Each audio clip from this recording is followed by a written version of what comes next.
Di tengah putusan penutupan PT TPL dan 27 perusahaan lainnya karena operasionalnya dinilai memicu banjir di Sumatera Utara, Aceh, dan Sumatera Barat, Eporus HKBP ajak seluruh masyarakat untuk membangun kembali lingkungan hidup. Bersama Uskup Agung Medan, Eporus HKBP mengungkap akar masalahnya, penyakit kerakusan. Jangan terlena euforia kemenangan. Langkah konkret apa yang harus segera kita ambil setelah berhasil menutup perusahaan perusak lingkungan?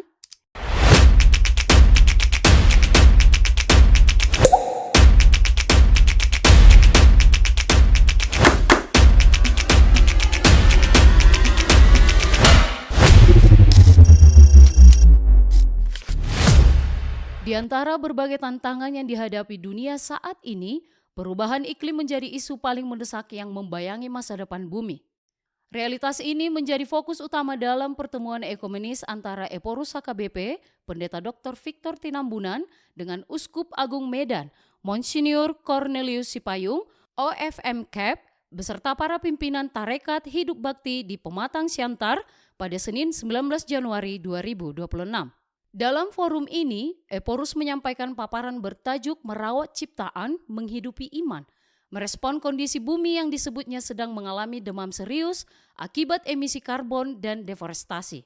Sebagai acuan solusi, Eporus menyoroti Norwegia. Negara ini memiliki rekam jejak panjang dalam pelestarian alam.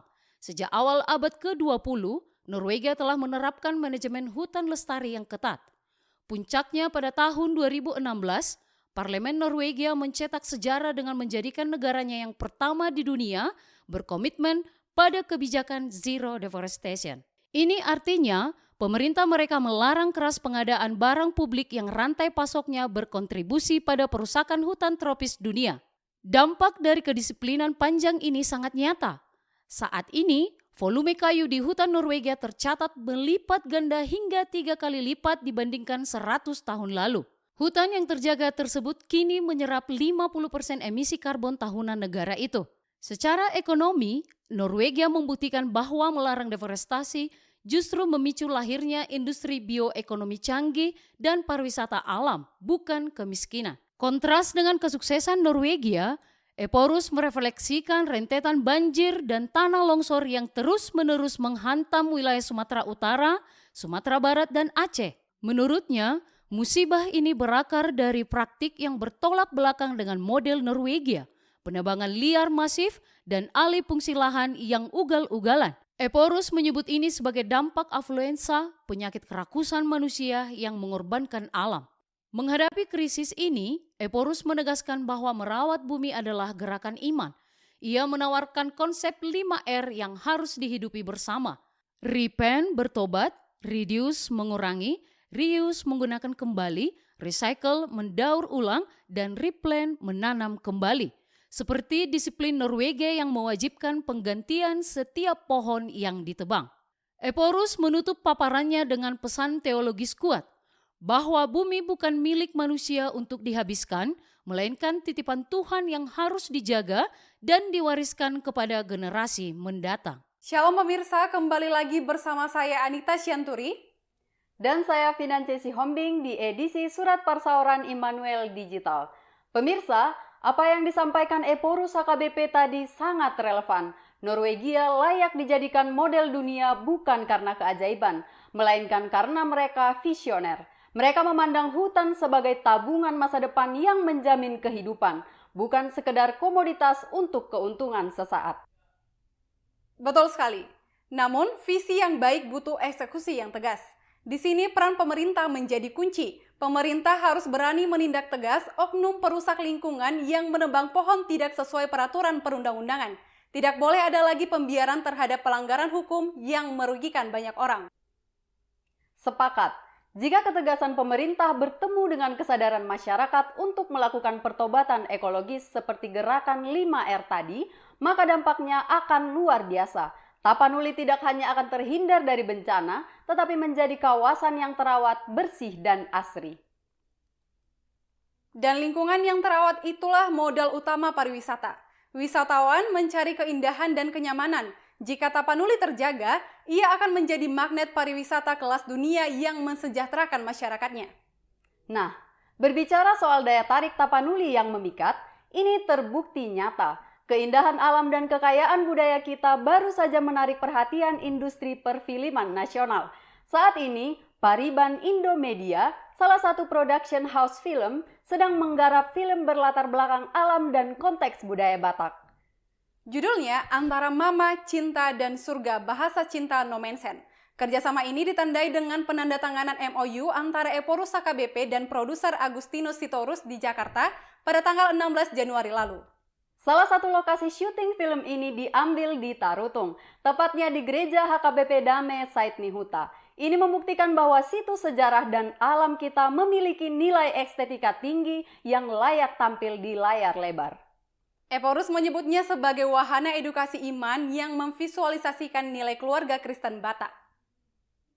Mari kita dukung karya yang mengangkat wajah Tapanuli ini. Dan tentu saja, mari kita terus rawat alam Tapanuli agar semakin banyak karya kreatif lahir dari bumi yang kita cintai ini.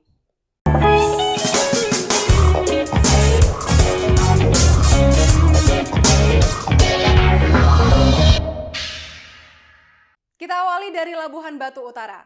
Momen bersejarah terjadi di HKBP Merbau, Minggu 18 Januari lalu. Eporus HKBP Pendeta Dr. Victor Tinambunan meresmikan gedung gereja baru senilai 2,14 miliar rupiah. Didampingi Kepala Biro Jemaat dan Preses Distrik 26, Eporus menekankan agar gedung baru ini membawa dampak positif bagi lingkungan sekitar. Menariknya ada cerita toleransi yang kuat di balik berdirinya gereja ini.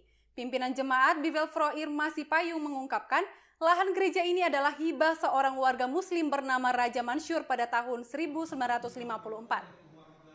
Sebagai bentuk penghormatan, Eporus secara khusus menyapa ahli waris Raja Mansur yang turut hadir. Kini, jemaat yang tumbuh menjadi 73 kepala keluarga diajak untuk terus merawat persaudaraan di Aek Paminke ini. Bicara soal aset gereja, Kantor Pusat HKBP bergerak cepat mengamankan legalitas. Sekretaris Jenderal HKBP Pendeta Rikson Hutahayan baru saja beraudiensi dengan Kantor Pertanahan Pematang Siantar. Fokus utamanya bukan hanya sertifikasi rumah ibadah, tapi juga aset pendidikan dan kesehatan. Langkah ini disambut baik pihak BPN yang berkomitmen mempermudah birokrasi demi kenyamanan umat beragama. Di sisi lain ada kabar kemitraan global yang diperkuat dengan kehadiran delegasi Presbyterian University and Theological Seminary Korea Selatan. Rombongan ini disambut Kepala Departemen Marturia, Pendeta Bernard Manik, guna menyepakati rencana pengiriman misionaris HKBP ke Korea. Kunjungan berlanjut ke Sekolah Tinggi Teologi atau STT HKBP Pematang Siantar. Delegasi PUTS yang dipimpin dosen misiologi Refren Nam Sung Hyut PhD dan Refren Dr. Lee Kyudai disambut hangat oleh Civitas Akademika lewat pertukaran seni dan budaya. Suasana lintas budaya sangat terasa. Mahasiswa STT HKBP menampilkan tortor Batak Toba, sementara mahasiswa PUTS Korea unjuk kebolehan seni bela diri Taekwondo. Momen penyematan ulos oleh Ketua STT Pendeta Dr. Sukanto Limbong menjadi sinyal kuat kolaborasi misi internasional kedua belah pihak. Beralih ke daerah terdampak bencana, Departemen Diakonia yang dipimpin langsung oleh Pendeta L. Darton Simbolon turun langsung ke HKBP Huta Godang untuk menyalurkan bantuan logistik bagi warga terdampak. Sementara itu, pemulihan mental korban juga jadi prioritas. Preses Distrik 3 Pendeta Robin Sarhot Luban Gaol bersama tim dari Biro Sekolah Minggu HKBP melakukan trauma healing di HKBP Sihombu. Mereka mendampingi anak-anak yang masih trauma suara hujan, mengajak mereka bernyanyi untuk memulihkan rasa aman. Semangat yang sama ditunjukkan kaum muda. Naposo Bulung Distrik 3 dan Distrik 6 yang dimotori Yoel Rizky Sinaga menembus akses sulit menuju HKBP Aloban Bair dan Huta Balang. Mereka membawa 500 paket alat tulis dan sembako. Aksi gotong royong ini membuktikan bahwa semangat saling menopang benar-benar hidup di kalangan pemuda gereja saat bencana melanda. Selain penanganan di lapangan, kita soroti langkah tegas negara terkait kerusakan lingkungan yang memicu bencana. Kementerian Lingkungan Hidup resmi menggugat 6 perusahaan besar senilai 4,8 triliun rupiah. Gugatan perdata ini menyasar perusahaan yang dinilai merusak daerah aliran Sungai Garoga dan Batang Toru. Dana ganti rugi ini rencananya akan dialokasikan penuh untuk pemulihan ekosistem yang rusak. Ketegasan pemerintah tidak berhenti di situ. Langkah paling drastis datang langsung dari Presiden Prabowo Subianto yang resmi mencabut izin usaha 28 perusahaan termasuk PT Toba Pulp Lestari atau TPL. Pengumuman ini disampaikan Menteri Sekretaris Negara Prasetyo Hadi di Istana Negara pada Selasa 20 Januari lalu. Pencabutan izin TPL dan puluhan perusahaan lainnya didasarkan pada bukti pelanggaran pemanfaatan hutan yang berkolerasi langsung dengan bencana ekologis. Merespons situasi dilematis ini, Eporus HKBP Pendeta Dr. Victor Tinambunan segera menerbitkan surat pastoral pada Rabu 21 Januari 2026. Eporus menegaskan bahwa di tengah penutupan ini, gereja hadir dengan tanggung jawab iman untuk memperjuangkan nasib para pekerja yang menggantungkan hidup mereka pada TPL. Dalam suratnya, HKBP mendesak pemerintah dan perusahaan menjamin seluruh hak normatif pekerja secara adil dan bermartabat pasca penutupan. HKBP juga mengusulkan agar lahan bekas konsesi dikonversi menjadi hutan adat atau pertanian yang sebagiannya diberikan kepada pekerja terdampak demi kemandirian ekonomi. Tentu kita berharap proses hukum dan transisi ini berjalan transparan dan adil, bukan sekedar soal angka triliunan atau politik, tapi demi memulihkan bumi Tapanuli dan menjamin masa depan warganya.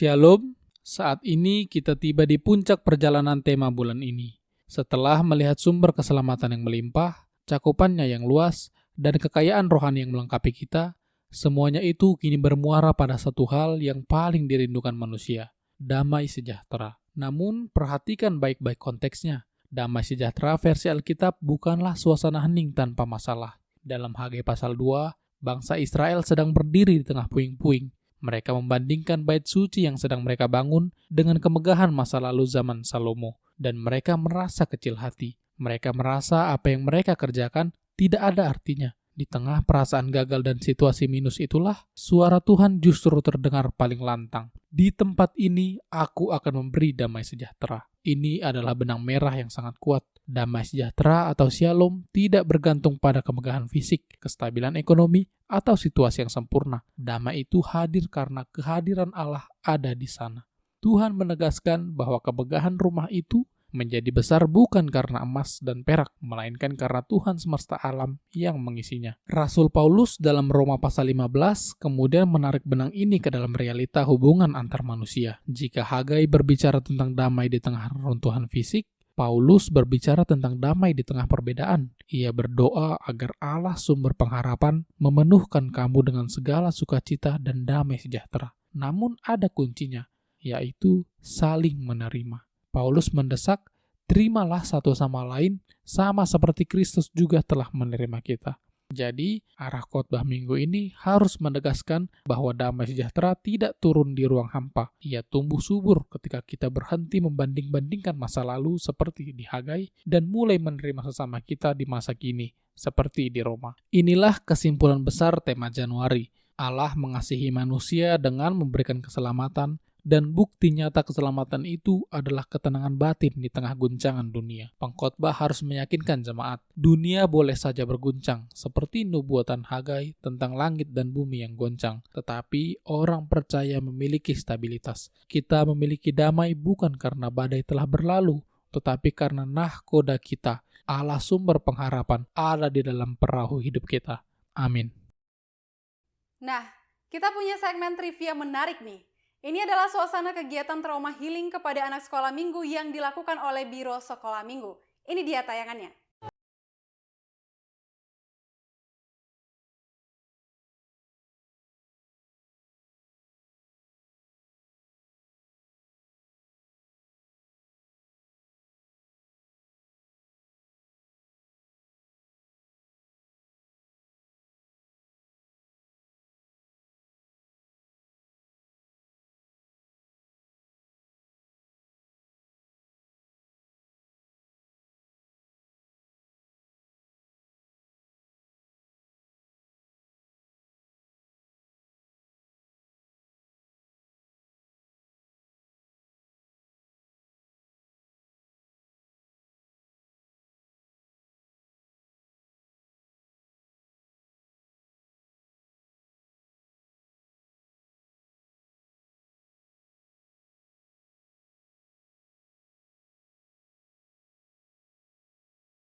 biasa ya.